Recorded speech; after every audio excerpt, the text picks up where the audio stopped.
be in a moment in which the world order is going to change? Yes, we're changing the world order. Throughout history, there's a fight for control because there's no world court that you go to and plead your case. And so there's a fight for power. So there's a war, and then the winners come out of that war, and the winners set the rules. And so 1945, the United States had 80% of the world's money. Gold was money at the time.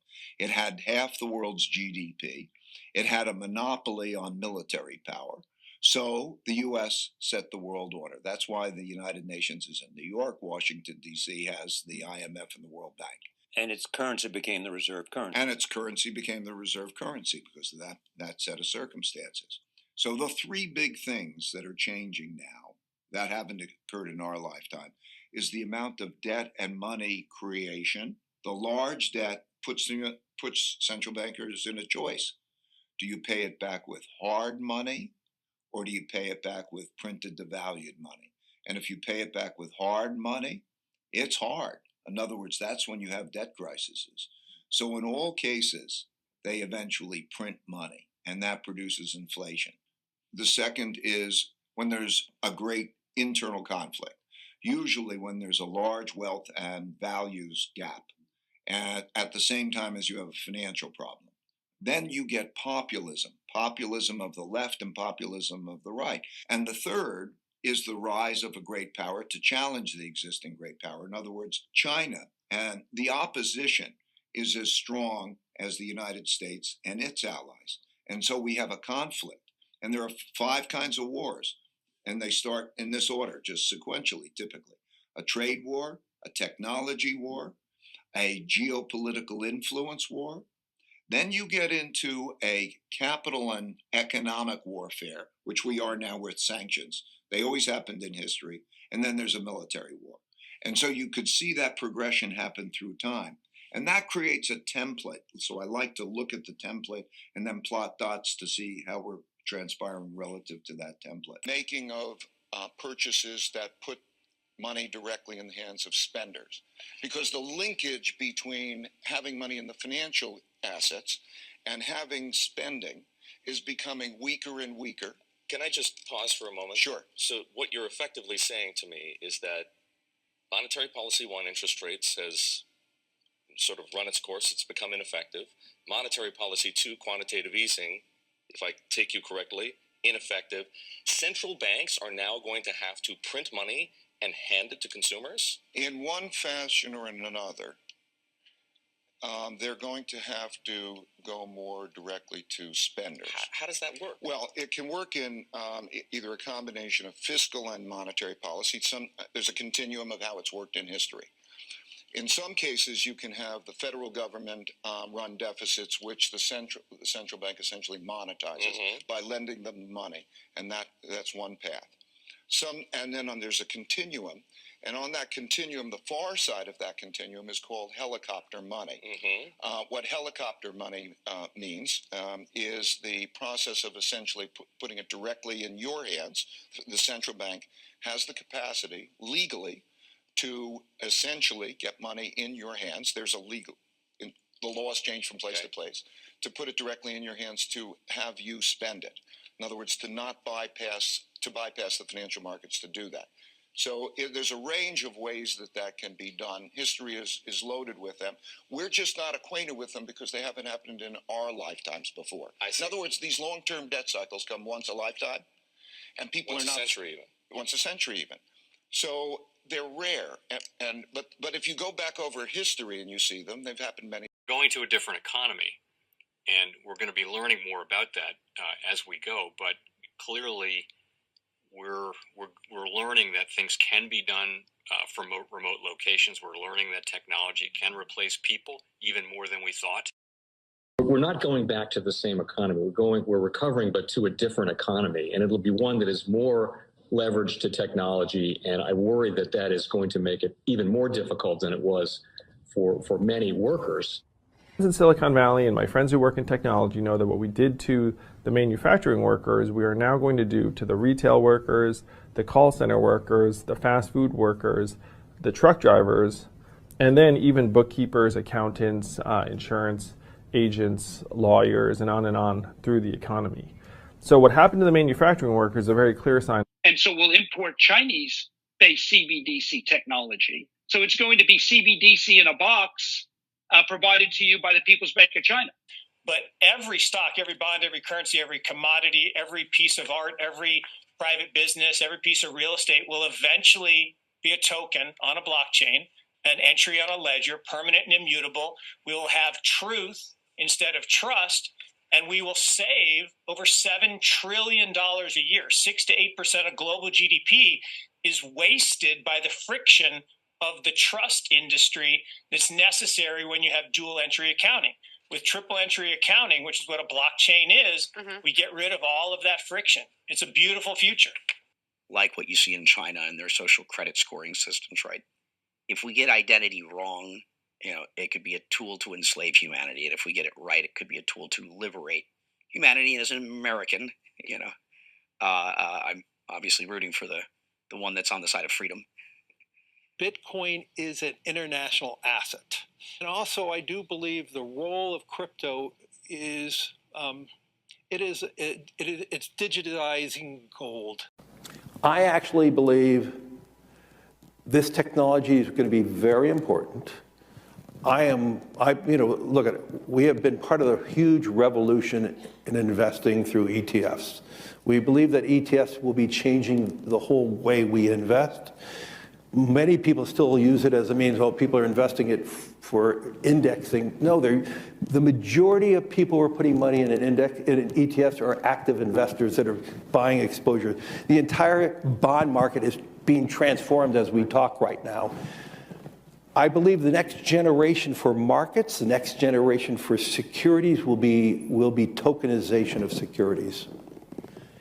And if we could have that distributed ledger that we know every beneficial owner, every beneficial seller, we all have our code of who's buying, who's selling, instantaneous settlement. And think about it, it changes the whole ecosystem. Welcome to the Crypto Teacher. And guys, please like and subscribe if you do like what you're listening to. Please inform your friends and family and spread it all over social media. It is imperative that we get back to learning finances and understand how the world really works, because once we understand how the world really works, we understand that it is all planned out. Now, I want to thank those who purchased the books Cryptoteacher and the New World Order book. Remember, the New World Order book shows you how the world really works, and it is definitely time for you to wake up out of that sleep, especially in the times that we're in right now. Now, guys, I told you in 2023 in the first quarter, we would get an event. And now we have the banking collapse, which the master magicians pulled off the perfect distraction. And at the end of the third quarter, going into the fourth quarter, guys, we're going to have another main event. Now, of course, the markets will still pump and dump until we get that next crisis. Guys, we know they're going to pull that rug. And all we have to do is watch the Fed to know exactly when that's about to happen. And also, guys, I want to thank those who purchased the 3 Kids books. It's time to re-educate. Also, much love to those who donate to the Cash App, Patreon. Much love. Keep it coming. Guys, if you're not a part of the Patreon, make sure you're donating to the channel through the actual Cash App. But guys, this next Bitcoin and crypto bull run is going to be a utility run. So you want to make sure you have the cryptos that have real utility. And much love to those who are shopping at both stores. Keep it coming. And of course, guys, we get into Bitcoin and cryptos first. Don't forget to like and subscribe to the channel. And right now, we do have Bitcoin and crypto up today. We have a few altcoins that are pumping. Now we have Mark Cuban says he lost $870,000 in a hot wallet hack. Do I believe that? No, I do not. You guys know how I feel about hacks. Now, guys, do not forget to pay attention to the actual indicators. We have yield rates on Friday, which are up. We had the dollar slightly down, but still strong. Volume in crypto right now is slightly pulling back. We have Tether and USDC. And then, of course, guys, we have the Fed. Repo at $1.4 trillion. And guys, that repo is coming on down And we know who's bringing it down. That's right, Janet Yellen. And we heard it from Jerome Powell's own mouth. And guys, we know Jerome is in the house this week. And we know they like the markets to look decent while he's talking. Don't forget that. Remember, the crypto teacher told you. And guys, we have Ray Dalio on the new NWO. And we know it's a new sheriff in town, and that's China. But unfortunately, we are the ones who put him there. And China versus the U.S. is nothing but a distraction in order for the NWO to bring in the robots, algorithms, and drones, and the programmable money. And we know we have UBI, Universal Basic Income, tested all over the globe because we know they're going to pay people to sit at home and do nothing. Guys, we've already seen the tests and the simulations. Guys, they know it works. And that's the reason why they're setting up the metaverse, to give people something to do while they sit at home with no uprising. They'll be able to travel anywhere in the world from their couch, plus getting free money. And we know the sheep are going to take it. But little do they know, they're going to be told what, where, and when and how to buy. And they have 3 to 6 months to spend it, or poof, it's gone. And don't forget, Anthony Sutton told us back in the 80s that it's going to be China versus the United States. But of course, back then, he couldn't see all the technology, but he knew it was a setup for the NWO to have total control. And we know blockchain gives the NWO the all-seeing eye. And remember, the crypto teacher told you. Now, guys, we have Grayscale sent about $21.9 billion on Friday. But getting over into a little crypto news, we have Magic Eden integrate Solana compress NFTs into marketplace. And then lastly, guys, we have Nvidia AI partner Databricks raises $500 million to achieve a $43 billion valuation. And we see Capital One was inside the fundraising. And guys, they're using AI to make data smarter. And we know all these big banks and big corporations have all this data.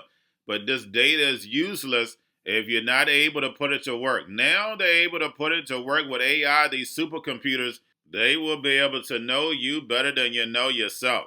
I know it sounds like a movie, but remember, guys, your life is an illusion and TV is your reality. And remember, the crypto teacher told you, because he knows when it comes to the NWO, it's all planned out. But guys, all I have for you. Don't forget about the books, Crypto Teacher and the new World Order book, plus the 3 kids books. It's time to re-educate.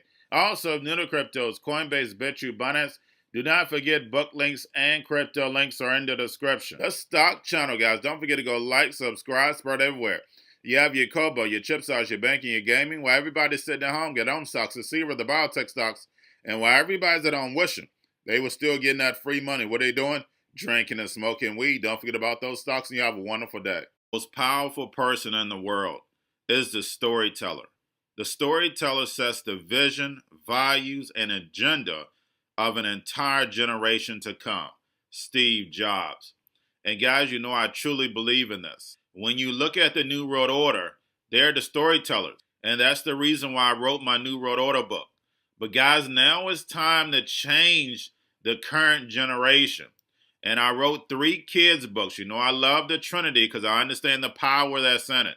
So I have 3 books. We have an opportunity to change the generation, to educate, not just me, but I want to show you that I take action on a daily basis. And I want you to take action on a daily basis.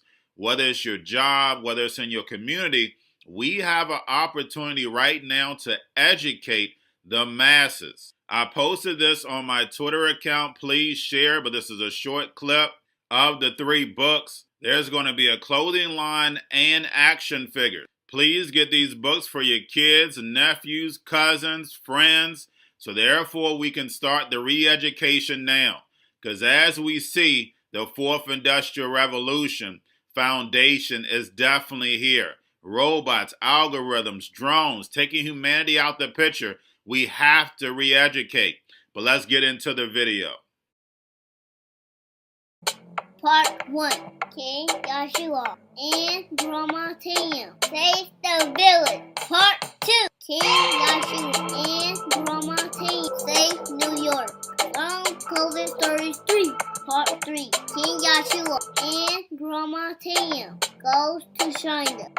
It's mandatory to get part 1, part 2, and part 3 of this series. It's time to re-educate Generation Z.